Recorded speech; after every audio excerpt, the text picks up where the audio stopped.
I wrote this album, I think of it as a ministry toolkit that will reflect the topics that I'm addressing now about, you know, living without fear, that if God really is for us, then we can go after what He sends us to do. He's got it.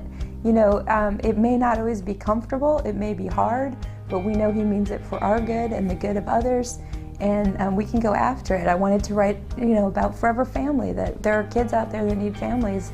Let's go, church. Let's do something about that. That, you know, that life with Christ is abundant life, John 10:10 life.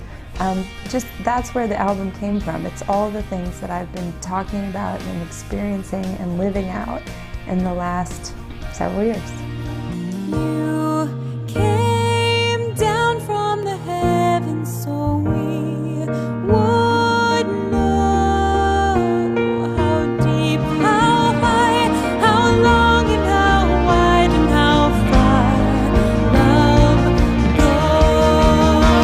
goes. So the song How Far Love Goes was written by some dear friends of mine, by Paul Marino and Jeremy Johnson, and they had done it for a Lifeway project that had come out last summer.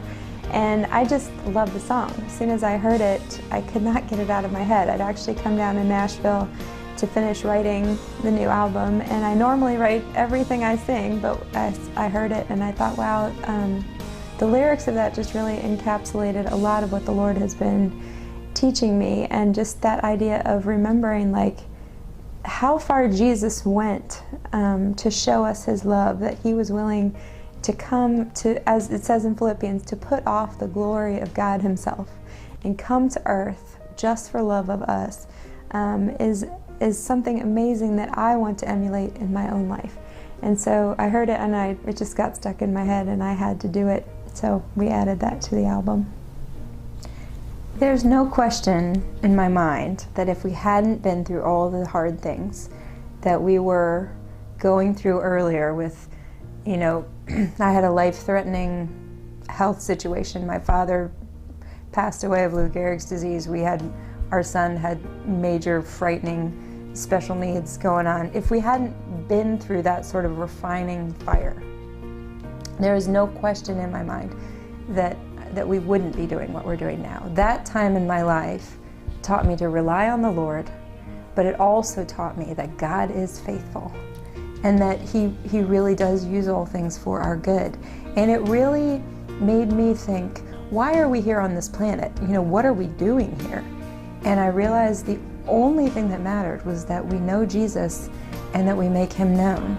And when you have that sort of mindset for your life, all of a sudden a lot of things I used to think were very important, I don't think are important anymore.